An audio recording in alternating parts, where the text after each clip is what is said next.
മനഃപ്പാഠമാക്കിയിട്ട് തന്റെ പ്രിയപ്പെട്ട ഗുരുവിൽ നിന്ന് അനുഭവ സമ്പത്ത് കരസ്ഥമാക്കി ദാവൂദ് നബി ഇസ്ലാമിന്റെ മുന്നിലെത്തിയിട്ട് അവിടെ നിന്ന് ഒരുപാട് പരീക്ഷണങ്ങൾ നേരിട്ട് അതിൽ വിജയം കണ്ടെത്തി ഹക്കീം എന്ന പേര് സ്വീകരിച്ചവരാണ്. ഈ അബ്ദുള്ള എന്ത് ചെയ്തു? അന്ന് വൈകുന്നേരത്തേക്ക് ആടിനെ അറുത്തിട്ട് മാംസമൊക്കെ കറി വെച്ചു. ആ ആടിന്റെ ശരീരത്തിൽ നിന്ന് ഉച്ചക്ക് ചെയ്തതുപോലെ ആ നാവ് അങ്ങോട്ട് മുറിച്ചു, അത് പൊരിച്ചു. അന്ന് രാത്രി തന്റെ യജമാനന് അന്ന് നാവ് തന്നെ കൊണ്ടുപോയി കൊടുത്തു. ഇത് കൊടുത്തപ്പോ യജമാനൻ ചോദിച്ചു, അല്ല അബ്ദുള്ള, ഇതെന്താ? അങ്ങ് ആടിന്റെ ശരീരത്തിൽ ഏറ്റവും മോശപ്പെട്ട കൊണ്ടുവരാൻ വേണ്ടി പറഞ്ഞില്ലേ, അതുകൊണ്ട് ഏറ്റവും മോശപ്പെട്ട നാവ് ഞാൻ കൊണ്ടുവന്നു. ഇതങ്ങൊക്കെ കേട്ടപ്പോ യജമാനൻ പറഞ്ഞു, അബ്ദുള്ള, നല്ലത് കൊണ്ടുവരാൻ വേണ്ടി പറഞ്ഞപ്പോ നീ നാവ് പൊരിച്ചു കൊണ്ടുവന്നു, ചീത്ത കൊണ്ടുവരാൻ വേണ്ടി പറഞ്ഞപ്പോ അപ്പോഴും നീ നാവ് കൊണ്ടുവന്നു. നീ വല്ലാത്തൊരു വിഡ്ഢിയാണെന്ന് പറയാ. നീ എന്തൊരു മനുഷ്യനാ? നിനക്കൊരിക്കലും നിന്നെ ഞാൻ ചന്തയിൽ നിന്ന് പണം കൊടുത്ത് വാങ്ങിക്കൊണ്ടുവന്നപ്പോ ഞാൻ മനസ്സിലാക്കി കുറച്ചൊക്കെ ഒരു അന്തമുള്ള ആളായിരിക്കുന്നുണ്ട്, പക്ഷെ അതൊന്നും നിന്റെ ഈ പ്രവർത്തനത്തിൽ കാണുന്നില്ലല്ലോ എന്നങ്ങോട്ട് പറഞ്ഞപ്പോ അബ്ദുള്ളക്ക് തന്റെ മനസ്സിന്റെ ഉള്ളിലുണ്ട് പല കാര്യങ്ങളും പറയണം തന്റെ യജമാനന്റെ മുന്നിലെന്ന്. ഒരു പ്രത്യേക രൂപത്തില് ആധ്യാത്മിക ചിന്തയോടുകൂടെ കൂടെ സംസാരിക്കണമെന്ന് അബ്ദുള്ളയുടെ മനസ്സിലുണ്ട്. പക്ഷേ താൻ സംസാരിച്ചാൽ അതൊരു പക്ഷേ തന്റെ പേര് വെളിപ്പെട്ടു പോകുന്ന അവസ്ഥയിലേക്ക് തന്നെ കൊണ്ടുപോകുമോ എന്നുള്ള ഒരു ഭയം തന്റെ മനസ്സിന്റെ ഉള്ളിൽ ഉള്ളത് കൊണ്ട് തന്നെ അബ്ദുള്ള ഒന്നും പറഞ്ഞില്ല. പക്ഷേ ഇവിടെ ലോകത്തുള്ള മനുഷ്യർക്കുള്ള ഒരു പാഠമായിട്ടാണ് ലുഖ്മാനുൽ ഹക്കീം പഠിപ്പിച്ചു തരുന്നത്. ഒരു മനുഷ്യന്റെ, നമുക്കും പഠിക്കാൻ നല്ല പാഠമുണ്ട്. ഒരു മനുഷ്യന്റെ ശരീരത്തിൽ നിന്ന് നന്നായാൽ ഏറ്റവും നല്ലത് അവന്റെ നാവാണ്. ഒരു മനുഷ്യന്റെ ശരീരത്തിൽ നിന്ന് ചീത്തയായാൽ ആ മനുഷ്യനെ ചീത്തയാക്കാൻ ഏറ്റവും നല്ലത് അവന്റെ നാവ് തന്നെയാണ്. അതന്നെ അല്ലാഹുവിന്റെ റസൂൽ സല്ലല്ലാഹു അലൈഹി വസല്ലം തങ്ങൾ നമ്മോട് വാഗ്ദാനം ചെയ്തത്. രണ്ട് കാര്യം സൂക്ഷിക്കാൻ നിങ്ങൾ തയ്യാറാണോ? നിങ്ങൾക്ക് ഞാൻ സ്വർഗ്ഗം വാങ്ങിത്തരാം മുഹമ്മദ് റസൂലുള്ളാഹി സല്ലല്ലാഹു അലൈഹി വസല്ലം. അപ്പൊ ചോദിച്ചു അല്ലാഹുവിന്റെ റസൂൽ നബിയെ, ഏതാണത്? അക്കൂട്ടത്തിൽ അല്ലാഹുവിന്റെ റസൂൽ പറഞ്ഞു എണ്ണിക്കൊടുത്തു, മാ ബൈന ലിഹിയൈഹി വമാ ബൈന ഫഖദൈഹി.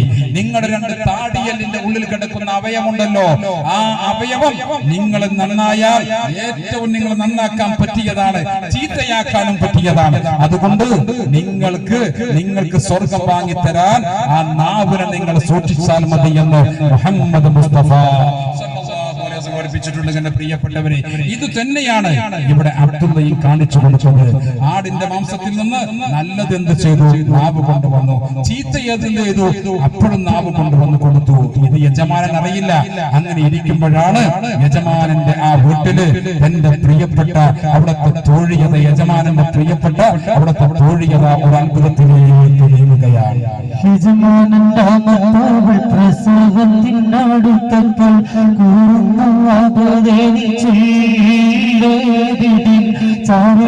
ഒരു കുഴി പണിതന്ന മകളെങ്കിൽ കുഴി തന്നിൽ മോടിടണമെന്നില്ല. യജമാനന്റെ മത്താവിൽ പ്രസവത്തിനടുത്തപ്പോൾ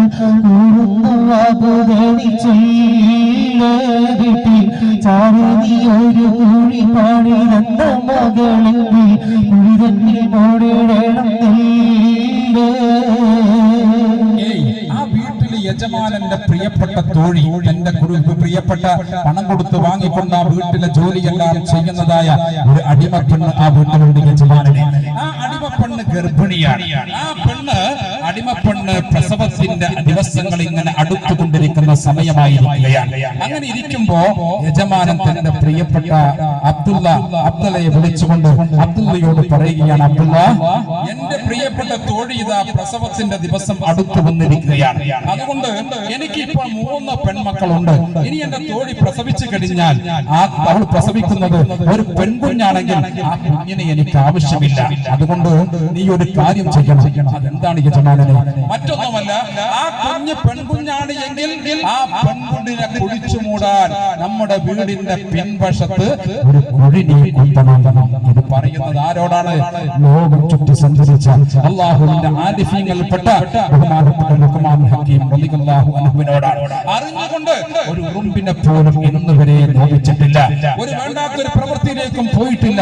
10 കൊല്ലക്കാലം നിരവധി ഒട്ടനവധി പരീക്ഷണങ്ങൾക്ക് വിധേയമായി നായകണ്ടി വന്നപ്പോഴും തന്റെ പേര് വെളിപ്പെടുത്താതെ സസൂക്ഷ്മതയോടുകൂടെ ജീവിതം നമുക്ക് മുന്നോട്ട് കൊണ്ടുപോകുന്ന അള്ളാഹുവിന്റെ ആരിഫാണ്. അദ്ദേഹത്തോടാണ് പറയുന്നത്, ഒരു കുഞ്ഞിനെ കൊല്ലണമെന്ന്, കൊന്നാൽ മാത്രം പോരാ, മണ്ണിനടിയിൽ കുഴിച്ചു മൂടണമെന്ന്.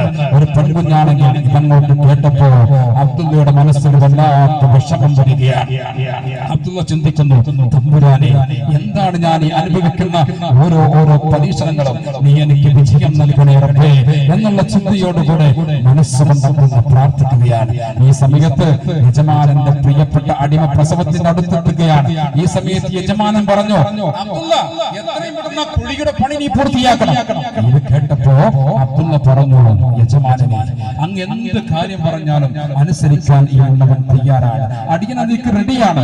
പക്ഷേ ഒരു കുഞ്ഞിന്റെ ജീവൻ കളഞ്ഞതിനെ കുഴിച്ചു മൂടുക എന്നുള്ളത് ഇല്ല, എന്നെ കൊണ്ട് ചെയ്യാൻ കഴിയില്ല. അതുകൊണ്ട് ആ ഒരു സംഭവത്തിൽ നിന്ന് എന്നെ മാറ്റി നിർത്തണം എന്നോട്ട് പറഞ്ഞപ്പോ യജമാനൻ ചോദിച്ചു, അല്ല, എന്താ നീ അങ്ങനെ പറയാൻ കാരണം? മറ്റൊന്നുമല്ല പ്രിയപ്പെട്ടവരെ, അറിഞ്ഞുകൊണ്ട് ഇന്നുവരെ ഒരു ഉറുമ്പിനെ പോലും തോന്നിച്ചിട്ടില്ലാത്ത ഒരു പാവപ്പെട്ട അടിമയാണ് ഞാൻ. ഓഹോ, നിന്റെ സംസാരം കേട്ടാത്തോളം വിശ്വവിഖ്യാതിയുടെ ലുക്കുമാറും ഹക്കീമിനെ പറ്റി ഞങ്ങളൊക്കെ കേട്ടിട്ടുണ്ട്, പക്ഷെ കണ്ടിട്ടില്ല. അവരെ പോലും വെല്ലുന്ന സംസാരക്കാരനാണോ നീ? അതുകൊണ്ട് ഞാൻ പറഞ്ഞത് അനുസരിച്ചാൽ മാത്രം മതി, ഇങ്ങോട്ട് തർക്കുത്തരം പറയേണ്ടതില്ല. ഈ സമയത്ത് അബ്ദുള്ള പറയുന്നു, ഇല്ല, നിങ്ങൾ എന്ത് പറഞ്ഞാലും അങ്ങനത്തെ ഒരു കാര്യത്തിലേക്ക് ഞാൻ ഒരിക്കലും ഒരു കൂട്ടുനിൽക്കുകയില്ല.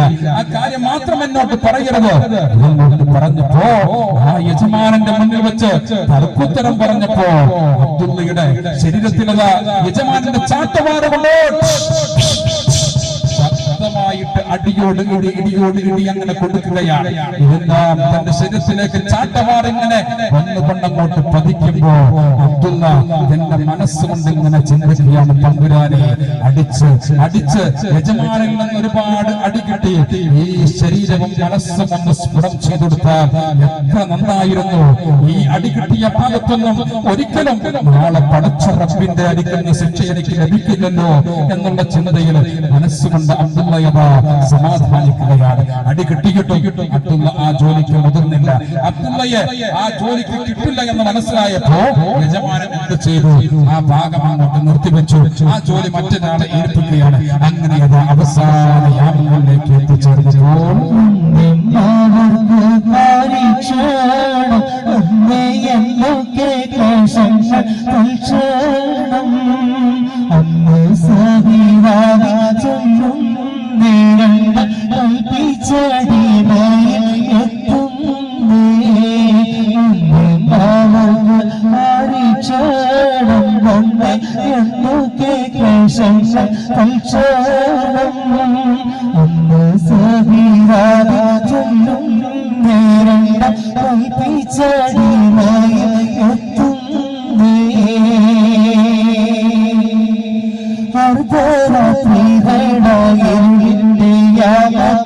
അർത്ഥം തീരിയാത്ത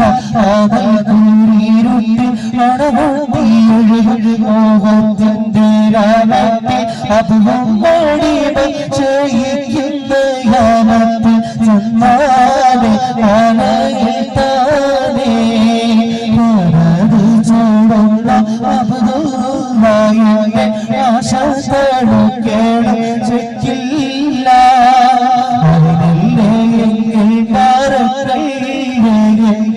അഭിലാഷം വീട്ടും കളിയല്ല.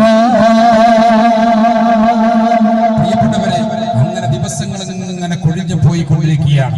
ഓരോ പരീക്ഷണങ്ങൾ നടത്തുമ്പോഴും വിശ്വാസത്തിന്റെ ആ വേറുകളെ കൊണ്ട് അടിയുറപ്പിച്ചു വെച്ചിരിക്കുന്നതായ ആ പരിശുദ്ധമായ അബ്ദുള്ളയുടെ മനസ്സിന്റെ അന്തരങ്ങളിൽ ഉറങ്ങുന്ന ആ ഈമാനിന്റെ അത്ഭുത പ്രതിഭാസ്മത ഓരോ ദിവസം കഴിയും തോറും കത്തിച്ചൊലിച്ചു കൊണ്ടിരിക്കുകയാണ്. പക്ഷേ പുറത്താരോടും ആ സംഭവം പറയുന്നില്ല. ഈ ദിവസം അവസാന സമയത്ത് അർദ്ധരാത്രി വേളയിലത് ആ രാജകൊട്ടാരത്തിന്റെ ഉള്ളിൽ എല്ലാവരും കൂർക്കം വലിച്ച് ഉറങ്ങുകയാണ്. ആ യജമാനന്റെ ഭാഗത്ത് ഉറങ്ങുന്നുണ്ട്, അപ്പുറത്ത് അടിമയുണ്ട്, തോഴിയുണ്ട്, എന്റെ പ്രിയപ്പെട്ട അനുജത്തിമാരുണ്ട്. സബിത എന്ന പെൺകുട്ടി എല്ലാവരും ഉറങ്ങുമ്പോ ഇവൾക്ക് കിടന്നിട്ട് ഉറക്കം വരുന്നില്ല. അവൾ തിരിഞ്ഞും മറിഞ്ഞും അതാ ഒരു ഭാഗത്ത് അങ്ങനെ കിടക്കുന്നു. അവസാനം രണ്ടും കൽപ്പിച്ചു. അവൾ അതാ ആ വീട്ടിൽ നിന്ന് നേരെ പുറത്തേക്ക് ഇറങ്ങുകയാണ്. പതുക്കെ ഇറങ്ങി എന്റെ പ്രിയപ്പെട്ട ഉപ്പ കിടക്കുന്നതായ ആ റൂമിന്റെ അരികിൽ ചെന്നിട്ട് വാതിലിന്റെ അരികിലെത്തിയിട്ട് തന്റെ ചെവി വട്ടം പിടിച്ചു. അതെ, ഉപ്പ ഉറങ്ങുകയാണ്, ഊർക്കം വിളിച്ചുറങ്ങുകയാണ്. പകലിന് സമയത്തുള്ളതായ എന്തൊക്കെയോ പ്രവർത്തനത്തിന്റെ ക്ഷീണം കൊണ്ട് ഉപ്പ ഉറങ്ങുകയാണ്. തന്റെ പ്രിയപ്പെട്ട ഉമ്മ അവിടെ ഒരു ഭാഗത്ത് അവരും ഉറങ്ങുന്നുണ്ട്. അവിടെയും ചെന്ന് നോക്കി ഉറങ്ങുകയാണ് എന്ന് ഉറപ്പുവരുത്തി. തന്റെ അനുജത്തിമാരുടെ അരികിലേക്ക് ചെന്നു, അവരും ഉറങ്ങുകയാണ്. അവരും ഉറങ്ങിയെന്ന് ഉറപ്പുവരുത്തിയതിനു ശേഷം അബ്ദുള്ളയുടെ അരികിലേക്ക് സബിത എന്ന പെൺകുട്ടി പതുക്കെ അങ്ങോട്ട് ചെല്ലുകയാണ്. പ്രിയപ്പെട്ടവരെ, നമ്മൾ മനസ്സിലാക്കണം,